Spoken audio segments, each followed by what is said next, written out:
Eu costumo trabalhar o seguinte, né, com séries de mensagens, e eu sei que o pastor Júlio também assim eu fazia antes, com os temas mensais para facilitar a nossa visualização, né? O nosso objetivo é sermos uma igreja missional que olhe para fora, que busque, que pregue o Evangelho. Para isso nós precisamos percorrer alguns caminhos, e um deles é a espiritualidade pessoal. Eu preciso desenvolver a minha espiritualidade como pessoa, a minha vida, consequentemente da comunidade, e aí vai ser meio que natural nós buscarmos, né, cumprir a missão que nós temos junto com o nosso Senhor de proclamar o Evangelho da graça a toda criatura.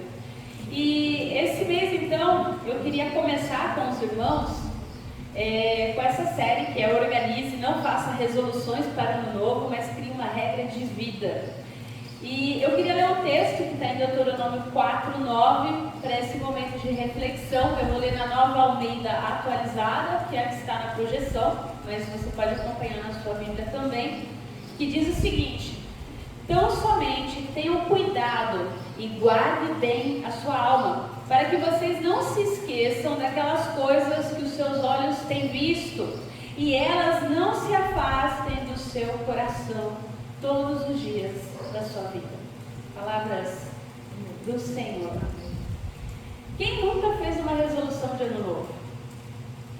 Traçou uma meta e falou: esse ano eu vou emagrecer, esse ano eu vou organizar minhas contas, esse ano eu vou estudar, né? Eu sempre costumava fazer, de um tempo para cá eu tenho mudado um pouquinho, porque eu descobri que fazer resolução é fácil, mas mantê-las e cumpri-las é outra história. E o fato é que não tem nada de errado, tá? De você fazer uma resolução, traçar uma meta. A crítica não é a isso. Você pode, e até eu diria que seja importante. Mas eu gostaria de apresentar para a amada igreja uma antiga tradição cristã, que é a de criar uma regra de vida, para que a gente possa usar melhor o nosso tempo e a nossa energia do que simplesmente criar uma meta. Uma regra de vida, ela contém um ritmo espiritual, relacional e vocacional que é necessário para a gente sustentar aquilo que a gente pensa em fazer, aquilo que nós somos chamados para fazer também como cristãos. E ela não muda ano após ano. Aqui que está a parte interessante, porque para quem não está familiarizado com uma regra de vida, para Gisele, nunca ouvi isso, pastora, que novidade é essa? Aí eu queria pensar com você que talvez você já tenha ouvido com outro nome, mas o fato é que quando eu desenrolar aqui o porquê, como criar, talvez você já tenha tido contato com esse tipo de pensamento, mas com outro nome, tá? Então eu peço para você deixar aberto, eu não estou criando nada novo, tá? Mas por que criar uma regra de vida? Todo cristão tem um padrão de vida bem estabelecido, seja ele bom ou ruim, todos nós temos. E isso é o que? É um conjunto intencional desenvolvido de compromissos que a gente assume ao longo da nossa caminhada. Um conjunto de valores, de práticas, que a gente às vezes não declara, não percebe, mas temos. Como orar antes da refeição, como ir à igreja todo domingo, ou 2 vezes por mês, ou 1 vez por mês, mas muitos de nós não somos tão deliberados assim com o nosso desenvolvimento espiritual como somos com o tempo e com a gestão da prioridade, por exemplo, no trabalho. E como resultado, a nossa vida, os nossos relacionamentos sofrem. E em meio à agenda lotada, porque agora é assim, você perguntar para alguém, como é que estão as coisas? Na correria. Se você não ouviu, você já falou. E a sensação que você tem é que você está com um monte de prato fazendo malabarismo. E aí tem hora que parece que esses pratos, um deles cai, quebra, e você fala, já foi. Vamos tentar ficar com os que estão aqui. E assim vai. E você vai fazendo isso, mas você percebe que você às vezes não está dando conta o suficiente. E aí parece que chega um momento que vai cair mais prato de um lado. Às vezes é na nossa vida pessoal, às vezes é no outro lado da nossa vida. E aí o fato é que pouco a pouco, quer a gente queira ou não, parece que a gente vai acabando assim, com as coisas espalhadas. Como assim? Como a gente está cheio de coisa para fazer, mas isso não reflete o nosso propósito, as nossas prioridades, a gente acaba deixando espalhado. A hora que der, a gente vai pegando de volta. Fica prato do compelado. Aqueles que não quebraram estão lá, depois eu busco. Ou a gente está sempre apressado, porque a gente está muito ocupado. E a gente não sabe como mudar isso. Como voltar atrás e desacelerar. Ou a gente está sempre reativo. Sabe aquela sensação que a gente nunca está no comando, que a gente só vai respondendo demanda? Que parece que passou na marola, você acha que você vai respirar, vem outra onda e vai assim. Parece que é coisa atrás de coisa. Ou a gente, depois de tudo isso, está o quê? Exausto. Porque vai cansando. A gente termina o dia cansado, a gente termina a semana desanimado, sem saber se a gente gastou bem o nosso tempo, se a gente fez bem o que tinha que ser feito. E eu não sei se você já pensou nisso, mas muitos dos meus amigos, muitos irmãos de igreja, não são arruinados por teologia ruim. Porque hoje a gente tem muita coisa boa, graças a Deus, online também. E também não é falta de informação, não. Né? Tem coisa boa na internet que dá para salvar. Tem coisa boa nas nossas conversas, na televisão. Mas o fato é que muitas vezes nós estamos arruinados porque a gente deixa de crescer espiritualmente, de desenvolver uma espiritualidade saudável, porque nós não planejamos, nós não abrimos espaço na nossa vida para uma comunhão profunda e permanente com Deus em todas as áreas da nossa vida. A gente limita Deus a esse momento do domingo. E frequentemente nós deixamos de crescer porque nós não fazemos isso. Porque nós não pensamos de forma propositiva. Ou seja, a falta de planejamento espiritual pode estar enraizada no coração morno em relação a Cristo. Mas que em outras ocasiões a gente gostaria e a gente quer realmente ter um relacionamento profundo com Deus. A gente quer, mas a gente não consegue, porque a gente está gastando o nosso tempo, gastando a nossa força com outras coisas, mas não com as coisas de Deus. E aqui eu queria pensar com você então, o que é uma regra de vida? Eu trouxe essa definição do Peter Scazzero, que é do livro Espiritualidade Emocionalmente Saudável, que ele diz basicamente que uma regra de vida é um plano intencional e consistente de manter Deus no centro do que nós fazemos. O ponto de partida e fundamento de qualquer regra é o desejo de estar com Deus e amá-lo. Eu creio que você queira isso para a sua vida. Que Deus esteja no centro, que você o ame. E a regra é uma maneira de começar com um fim em mente, de vislumbrar uma caminhada sustentável e próspera com o Senhor, com a sua palavra, com oração, com vida em comunidade. Mas não é só isso, é também na nossa família e no nosso trabalho, fora daqui. Por quê? Porque trabalhar de volta num conjunto de compromissos é muito mais interessante do que simplesmente traçar uma meta. Como assim, Gisele? Eu quero que Deus esteja no centro da minha vida. O que eu vou fazer para isso? Se eu fosse criar uma meta, esse ano eu vou orar mais. A gente vai ver ao longo desse mês, de forma mais detalhada, várias áreas da nossa vida, tá? Como fazer isso. Mas a ideia é o quê? É eu criar compromissos de como eu irei fazer isso. Quais serão os passinhos que eu vou dar para eu estar mais próximo de Deus? Basicamente, uma regra de vida é isso. É dar oportunidade para que a gente possa discernir na oração e em oração quais são os papéis e responsabilidades que o Senhor dá para mim nas múltiplas áreas da minha vida. E aí, como eu falei, eu não estou falando nada novo.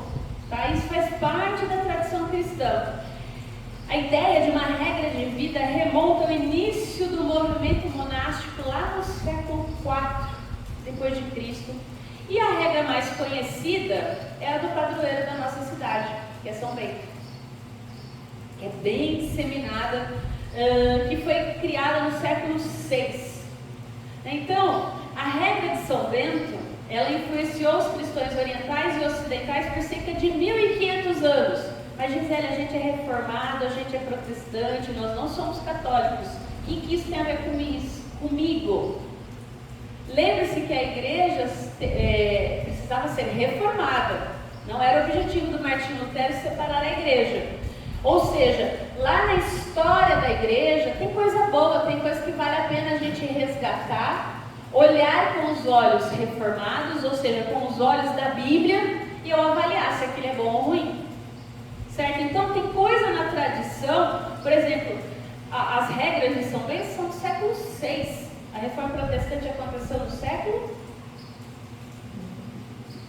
XVI, 10 séculos depois. Então vale a pena a gente pensar nesses irmãos e irmãs que caminharam ao longo da tradição, para a gente ver que eles tinham rotinas espirituais, buscavam a Deus sem um título muitas vezes. Você também deve ter, muito provavelmente, você vai reconhecer ao longo da nossa caminhada durante esse mês que você tem as suas regras. Talvez você não conhecia por esse nome. Tá? Então, a ideia aqui não é, olha, vamos agora fazer regra porque eu não tinha. Você provavelmente tem as suas. Eu só estou trazendo uma nomenclatura que faz parte da tradição da igreja, mas que de nova não tem nada. E aí eu queria pensar com você os 5 elementos básicos de uma regra. Porque se é uma regra de vida, ela tem que servir para a minha vida em todos os aspectos.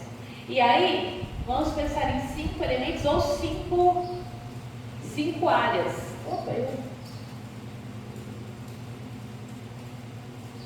eu não coloquei aqui?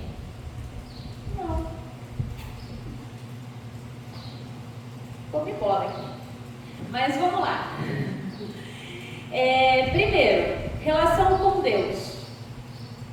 Segundo, vida pessoal e saúde. Terceiro, relacionamentos. Quarto, trabalho. E quinto, igreja, que são as áreas da nossa vida: espiritual, pessoal, social, vocacional e missional. Aí depois eu coloco no grupo da igreja essas áreas, porque são essas áreas que a gente vai, ao longo do mês, desenrolar, tá? Na próxima semana a gente vai ver como formar uma regra de vida para o nosso relacionamento com Deus. Depois, para o nosso relacionamento pessoal e a nossa saúde. Depois, o nosso relacionamento, o trabalho.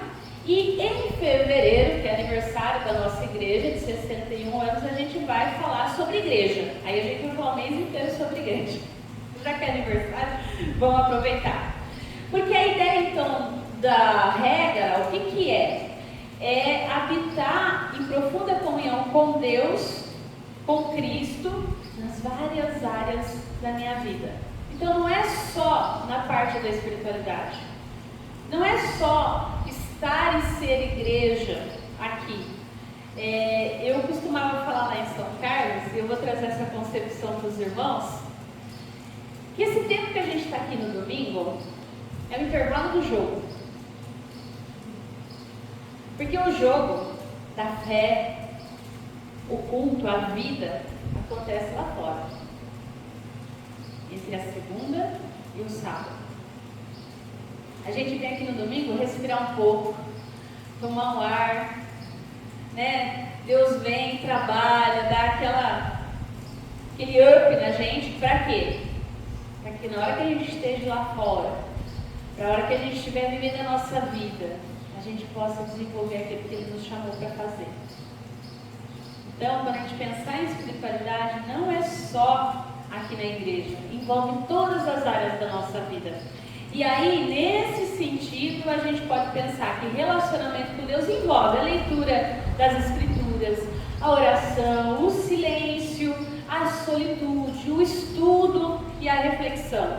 Quando eu falo de vida pessoal e de saúde, é dormir, é o repouso, é a saúde física, os exercícios, é a recreação, o passatempo, dinheiro, posses, os relacionamentos, amizades, os meus vizinhos, os meus colegas de trabalho, meu casamento, as crianças, como eu materno, como eu sou pai, que é o paternar, como que eu me relaciono com a minha família estendida, primos, primas. No trabalho, qual é o meu chamado, qual é a minha vocação, a posição atual e as responsabilidades que eu tenho, o meu relacionamento no lugar de trabalho, com os meus superiores e também quem está abaixo de mim, na questão da educação, desenvolvimento pessoal, treinamento, e na igreja, sim, a participação dos cultos, adoração, amizade, comunidade, serviço, missão e generosidade. Todas essas áreas, Deus precisa estar nelas. Viu como não é só estar na igreja? É importante que Deus esteja. E aí o convite para desenvolver, e aí aqui eu pus o slide.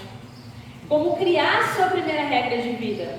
E aqui eu vou dar os passos, mas na semana que vem a gente vai trabalhar com cada área e a gente vai criar uma regra, e aí você pode desenrolar a sua como você achar melhor. Porque janeiro é o mês para isso, é o mês das faxinas, né? Quem tem recesso, quem tem férias, vai lá, limpa o guarda-roupa, né? Tira tudo para fora que não usa mais, limpa a cozinha, limpa tudo, arruma tudo, né? Pelo menos assim, várias pessoas têm esse hábito. Então aproveita para fazer isso nas várias áreas da sua vida, não só na sua casa, não só no seu armário. E aí, qual que é o convite? Algumas recomendações, na verdade, para você. Primeiro, planeje com antecedência. Idealmente, reserve um dia inteiro, se você puder, ou meio período, para que você possa escrever. E aqui eu queria bater numa tecla. Metas são superestimados, compromissos são subestimados. Ou seja, a gente adora criar meta, mas quais são os compromissos que eu assumo para desenvolver essas metas? Quais são os pequenos passos? Então a melhor coisa que você pode fazer agora, se você tiver interesse em escrever uma regra, é pegar a sua agenda, escolher um dia para isso. Se você é casado, combina com o seu cônjuge para trocar os dias de folga, um dia que realmente você vai poder fazer isso. Segundo, afaste-se. Procure um lugar tranquilo, silencioso. Pode ser a biblioteca, pode ser o parque lá do Pinheirinho, pode ser o parque infantil, pode ser o quarto na sua casa. Mas eu recomendo que seja um lugar mais livre, assim, debaixo de uma árvore, no seu quintal. Dê preferência a um lugar que tenha vida. Você ouvir e ver a natureza, isso vai ajudar muito para você não distrair. E aí, outra coisa importante, esteja preparado. Leve apenas a sua Bíblia, um papel e uma caneta.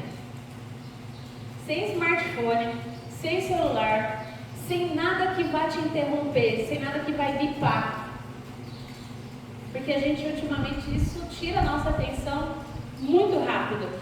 Resista a ouvir música, esteja você e Deus. Se possível. É o ideal. Quarto, comece com a palavra de Deus. Como que eu vou criar uma regra de vida? Se eu quero buscar o conselho de Deus, eu preciso buscar na sua palavra. E aí, comece a passar as primeiras horas simplesmente lendo passagens das Escrituras que te ajudem, que te acalmem. Pode ser Salmo, Provérbios, Eclesiastes, enfim, escute Deus falando através daquela leitura. Se você tiver dificuldade, leia em voz alta a palavra, né, para que você centralize o seu coração em Deus e no que Deus quer te falar. E aí você vai escolher alguns salmos ou um livro da Bíblia para que você possa reservar para esse momento. E aí, o grande desafio para começar. Eu falei de 5 áreas. Você vai escolher um versículo-chave para cada área da sua vida. Do seu relacionamento, relacionamento de espiritualidade, para o seu trabalho, para a sua vida pessoal no sentido de saúde, para a igreja, para o seu relacionamento com Deus. Você vai escolher um versículo. E aí você vai o quê? Orar. Orar através dessas 5 áreas. Então, em espírito de oração, reflita sobre as 5 principais áreas da sua vida e você poderá ter uma boa noção de qual área você deve focar a sua atenção. E aí, eu te digo, vai ser mais fácil ignorar aquela que você tem uma demanda especial. Se tiver com problema financeiro, você vai querer excluir a parte pessoal, porque você vai ter que pensar sobre aquele problema. E o ideal é que você pense. Não tente fugir dele. Eu estou com um problema de relacionamento com a minha mãe, ou com o meu esposo, ou com alguém no trabalho. Não fuja desse problema. Em oração, passe por ele. Deixa Deus trabalhar ele no seu coração. Porque às vezes a gente está fugindo dele, porque ele vai realmente nos mostrar o nosso pecado, mostrar que nós temos tirado Deus daquela área da nossa vida, que talvez eu tenha que perdoar e eu não quero perdoar. Então eu evito pensar naquilo, mas talvez eu precise aprender a perdoar. E é Deus quem vai me ensinar a fazer isso em oração. E aí, escreva seus compromissos. Há uma grande diferença, e eu vou falar de novo, entre meta e compromisso. Uma meta é algo que você deseja alcançar. Eu quero correr uma maratona. Mas quais são os compromissos que você vai assumir para cumprir essa meta? Eu vou correr 4 quilômetros 5 dias por semana. É disso que eu estou falando. Quais são os pequenos passos para eu chegar lá? E aí eu vou repetir, metas são superestimadas. O importante é ter uma meta, mas compromissos são muitas vezes subestimados. Numa regra de vida, isso é o contrário.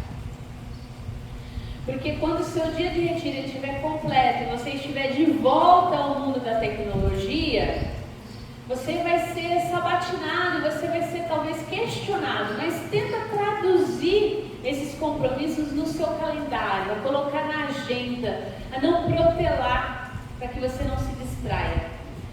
E aí, é uma vida profunda que começa de pouco em pouco. Nas palavras do general George Patton, que foi um general da Segunda Guerra Mundial, norte-americano, ele fala assim: um bom plano executado com violência agora é melhor que um plano perfeito na próxima semana. A regra de vida é como uma guerra. Tem hora que eu tenho que tomar decisões difíceis, pequenas, mas difíceis. Agora, não a semana que vem. Não procrastine, não deixe para depois. Não, hoje está chovendo, hoje está frio. Estou falando da maratona. Hoje eu não vou. Tá, você não vai correr na chuva. Você é de açúcar? Mas está chovendo muito, Gisele. Tá bom, então o que você pode fazer dentro da sua casa para manter o compromisso de alcançar essa meta? Porque a gente sempre vai arrumar uma desculpa para não fazer aquilo que a gente precisa. Então, você não precisa acertar e começar grande. Não adianta você querer correr 42 quilômetros se você não consegue correr 4. Né? Vai chegar esbaforido, se conseguir chegar, né? Então, seus pequenos compromissos a longo prazo farão você alcançar a meta. Isso não é coisa de coaching, é regra de vida. A vida ela pode mudar depois que você criar a primeira regra de vida. E ela vai mudar, porque as coisas mudam.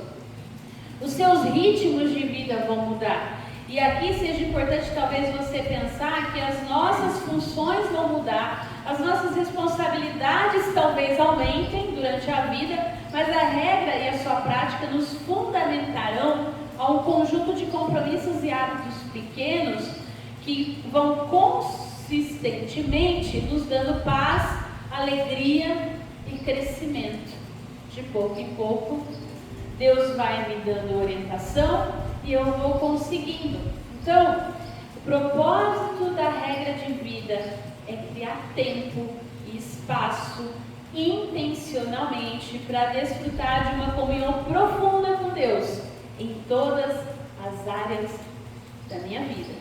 Para que Ele reorganiza e dirija os meus dias. Para quê? Para que eu quero fazer isso? Para glorificá-lo. Porque esse é o fim supremo do ser humano, já diria o Catecismo de Westminster. Então, criar e viver de acordo com uma regra, ela pode não ser para todos. Talvez você tente e não consiga. Talvez você esteja num momento da vida que isso não seja tão possível. É importante a gente ser realista. Uma regra de vida vai ser diferente para uma pessoa que tem criança pequena, para quem é idoso. Então você vai precisar colocar a sua realidade diante do Senhor e talvez fazer uma regra para cada área da vida. E está tudo bem, não precisa fazer um monte. Né? Porque eu falei aqui, tem o exemplo de São Bento, são 16. Será que eu preciso de 16 regras? Se tem 5 áreas da minha vida, pense que se você tiver uma regra simples para cada área, pedindo e orando para Deus abençoar cada área da sua vida, Ele o fará. Então, comece pequeno. Que nesse 2025, se você quiser fazer resoluções, se você quiser escolher uma palavra para o seu ano, você pode escolher, você pode fazer. Mas considere que sua vida em Cristo pode ser ainda mais substancialmente transformada, criando e vivendo uma regra de vida. E aí, eu comecei falando das palavras de Moisés em Deuteronômio, eu não esqueci não, tá? Lá, ele está encorajando o povo a fazer o quê? A obedecer a Deus. Então, somente tenham cuidado e guardem bem a sua alma, para que vocês não se esqueçam daquelas coisas que os seus olhos têm visto e elas não se afastarão do seu coração todos os dias da sua vida. Obediência é um caminho na mesma direção. A obediência às leis, que é apresentada em Deuteronômio como uma evidência, né, de sabedoria e de retidão, mostrava e distinguia Israel das outras nações. A lei, ela emanava do caráter de Deus. Cumprir a lei denotava proximidade, porque o nosso Deus é um Deus de ordem. A ideia da regra é o quê? É colocar ordem no nosso caos interno. Deus é um Deus de ordem. Quando Deuteronômio ele passa de recordação para exortação, porque é isso que esse texto vai falar para a gente, o livro ele introduz um dos seus motivos característicos. Particularmente eu gosto bastante de Deuteronômio. Ele não pode decidir se ele vai falar a toda a comunidade como um todo ou aos seus indivíduos. Moisés está falando para todos, mas ao mesmo tempo para cada um. O livro fala tanto sobre vigiar no individual quanto no coletivo. Ambos são importantes. Quando eu penso numa regra de vida, ela é individual, mas ela vai reverberar no coletivo. Por quê? Porque nós somos seres sociais. Somos seres salvos em Cristo para boas obras que de antemão Ele nos preparou. E nós somos chamados a uma vida em comunidade, que em Cristo nós fazemos parte do povo de Deus. Essa mensagem não é mais só para Israel. Agora, pelo sangue de Cristo derramado na cruz, também é para nós, também chegou até nós. Nós começamos no culto falando da Epifania, do Deus que se revela a todo o povo, que vem mago do Oriente adorar o menino Deus. Não era mais só para os judeus a mensagem de salvação. Como comunidade, nós devemos estar atentos à nossa atitude como corpo, porque sim, faz diferença. Pois ela afeta e influencia cada indivíduo também individualmente. Nós somos um, mas ao mesmo tempo nós somos vários. Os israelitas eram pessoas individuais e como povo eram coletivos. Nós, como igreja, individualmente, somos igreja, mas como comunidade também somos. Não tem como separar uma coisa da outra. Então, pensando nessa ideia de criar uma regra de vida, nós vamos, então, criando espaços para testemunho de vida. Como que eu lido com o meu dinheiro? Isso testemunha Cristo ou não? Como eu me relaciono com meus colegas de trabalho? Como eu exerço a minha vocação? Testemunha Cristo ou não? Dá glória a Deus ou não? Por isso que é tão importante a gente pensar em todas as áreas da nossa vida. E para concluir, talvez a sua meta seja ser mais espiritual em 2025, estar mais perto de Deus, e eu espero que sim. Talvez seja vir mais à igreja, isso é bom, isso é importante. Mas como eu vou fazer isso vai contar mais do que a meta em si. Se no domingo de manhã eu venci a preguiça, venci o sono, colocar água, tacar uma água no rosto, porque colocar é pouco. Tem hora que você tem que jogar aquela aguinha gelada mesmo, acordar e levantar e falar, eu vou. Vai ser mais importante do que a meta em si. E quando você se compromete com a sua vida diante de Deus a fazer pequenos passos para louvar e benzer ao Senhor, com certeza a nossa vida vai mudando. E há um ciclo de retroalimentação operando em cada um de nós e quando nós nos encontramos como comunidade. Para que a nossa vida seja testemunho, para que realmente possa ser um memorial e que realmente a gente possa ter cuidado para guardar a nossa alma, para guardar os nossos olhos e para que a gente não afaste o nosso coração do Senhor. Louvado seja Deus por isso. Eu queria, diante do Senhor, nós celebramos a ceia do Senhor como comunidade. Eu não vou usar essa ideia de regra de vida, porque a mesa do Senhor é muito mais do que uma regra de vida. É onde Ele nos deu a vida. Quando Ele foi para a cruz, tomou o nosso pecado, se deu por nós, e após morrer, Ele ressuscitou. Quando nós celebramos a ceia, nós trazemos a memória o que Ele fez, mas muito mais que memorial, a ceia é a presença de Deus, presença de Cristo viva no meio de nós. Eu queria orar com você. Senhor, toda a glória pertence a Ti, Pai Santo, Deus Eterno, porque o Senhor amou o mundo de tal maneira que deu o Seu Filho, para que todo aquele que nele crê não pereça, mas tenha a vida eterna. Obrigada porque o Senhor assumiu a forma humana, o Senhor se fez criança. O Senhor viveu, morreu na cruz para a nossa redenção, como sacrifício perfeito, único e suficiente pelos nossos pecados e os pecados do mundo inteiro. Nós te louvamos, Pai, porque na noite em que o Senhor foi traído, o Senhor nos deixou esse sacramento, essa mesa que significa vida para nós, ordenando-nos, ó Pai, que nós celebrássemos como um memorial perpétuo do teu sacrifício até a sua vida.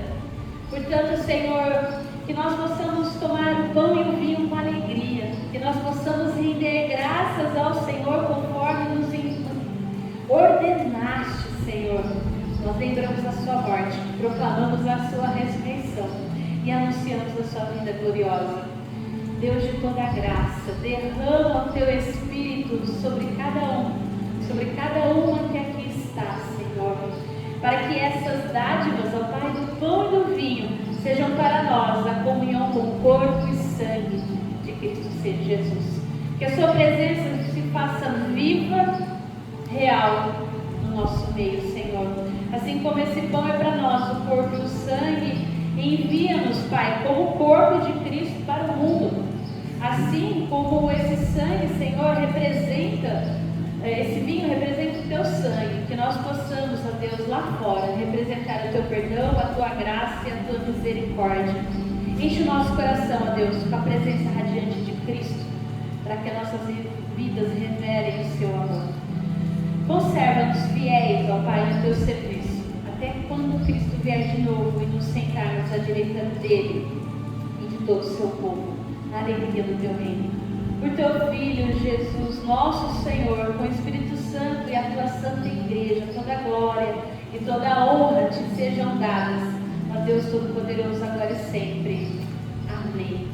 Eu convido você a ficar em pé, como o nosso Salvador Cristo nos ensinou. Eu quero convidar você a orar junto, orarmos como igreja, a oração que Ele nos ensinou, dizendo: Pai nosso, que estais nos céus, santificado seja o teu nome, venha o teu reino, seja feita a tua vontade, assim na terra como nos céus.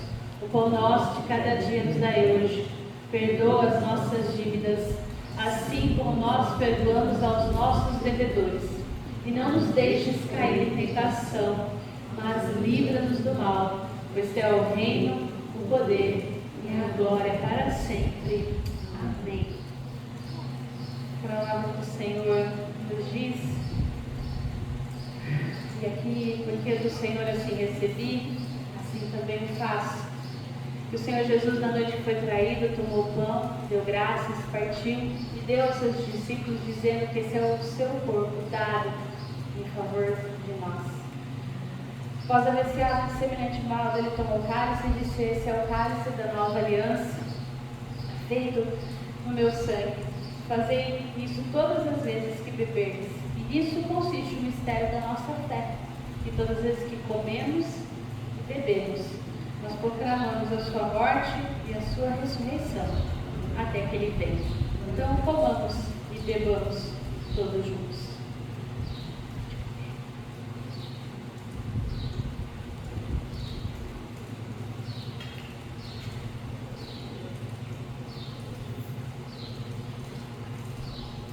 Agora, Senhor, despede-nos em paz, segundo a tua palavra, porque o Senhor é a luz que ilumina as nossas trevas.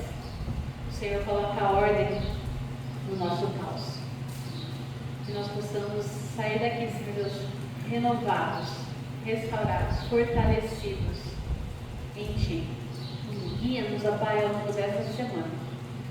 Seja, Senhor, com cada irmão, com cada irmã que aqui está, com cada necessidade pessoal.